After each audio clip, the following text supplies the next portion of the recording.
Hey there, so I just picked up quite a few tools from an estate sale, a lot of US made tools, but a lot of them have some rust on them, surface rust, and one of them was this Starrett 6-inch double square.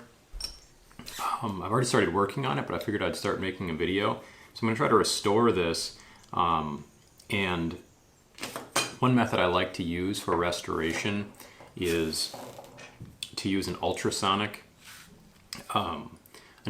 cleaner and use it with Simple Green.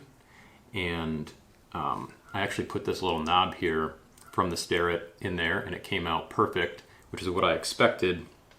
But I was a little worried.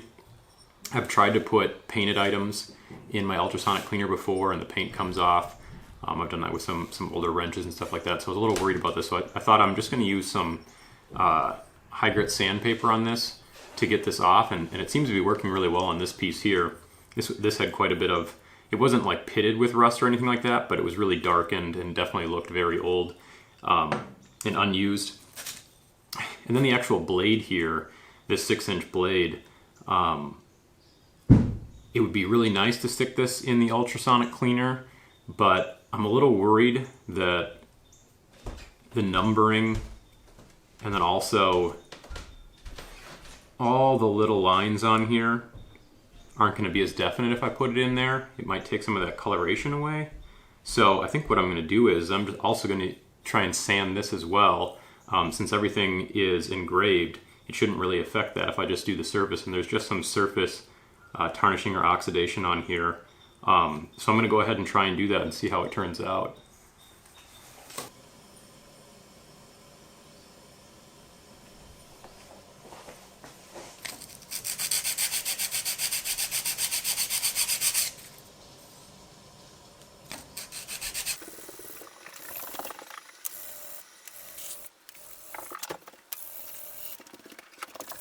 So this seems to be working out really well.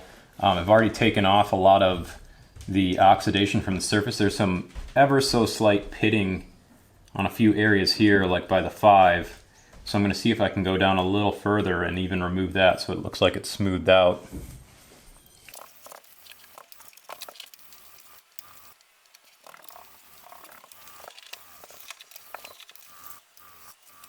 So this has probably got quite a bit of glare on it now, but I've pretty much removed all of the oxidation from the surface, except for right down by this 5, there's still a little bit of minor pitting, so we'll see if I can get that off there, but I don't want to have to go too low, so we'll see if it'll come off. If not, it already looks pretty good. So I'm pretty satisfied with that there. I'll just give that a little touch up, and then I'll do the back side here, and then the edges, and then I'm going to move it from, this is actually a 320, I'll move it over to, or sorry, this is a 220, and then I'll move it up to the 320, see if I can give it an even better polish.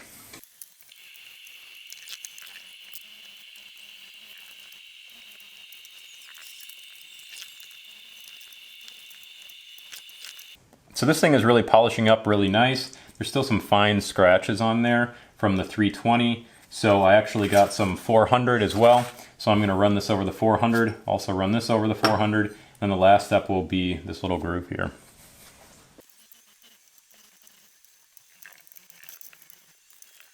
So as you can see, this is turning out really nice. I'm really happy with this. So all I need to do now is get this little groove here. So I'm just going to fold up this 220 and start sanding away.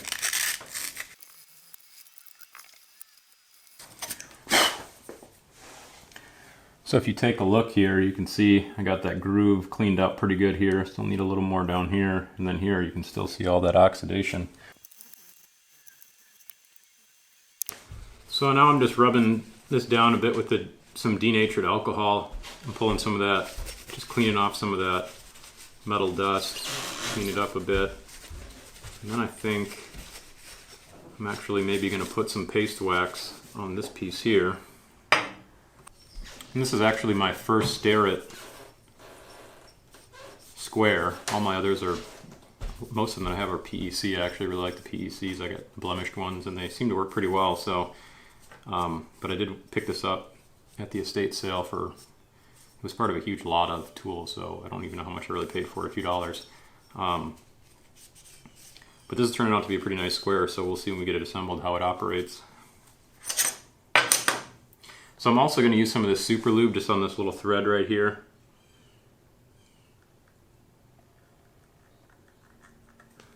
That should work there.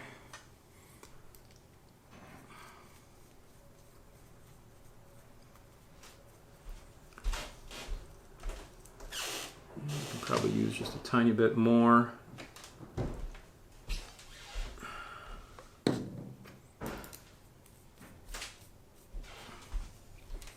Real nice. All right, and now just for assembly.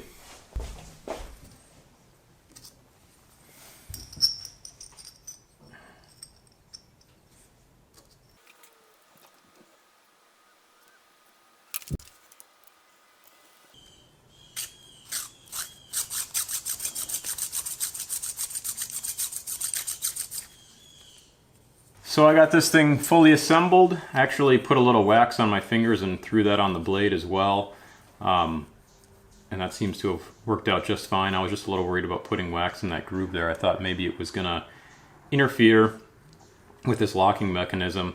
And I'm actually really impressed by this locking mechanism on this Starrett. I really like my PEC squares, and I've actually played around with some Starrett squares at the woodshop store, but they don't actually seem to be built like some of these older ones. Some of the newer ones I've played with. I actually prefer the PECs, the blemishes that I get for a good deal. But this right here is a fantastic square. It's a little larger than a normal 6-inch double square. I think I've got here's like a PEC double square. So this is a more vintage one. I don't even know if they make these anymore.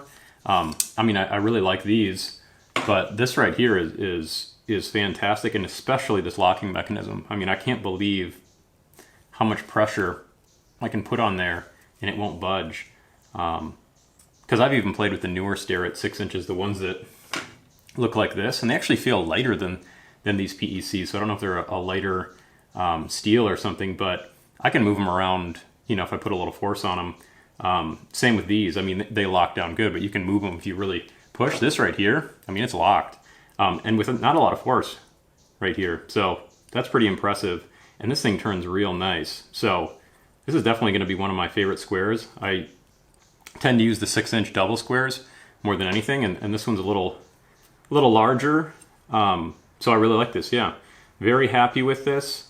The restoration turned out really well. I'm glad that I used the sandpaper on all the parts. That seemed to work out well. If anybody else does any restorations on these squares, leave some comments in the comments section. I do a lot of different tool restorations, but I'm by no means an absolute expert at it, so I'm always willing to learn more. So leave some comments in the comments section. Thanks.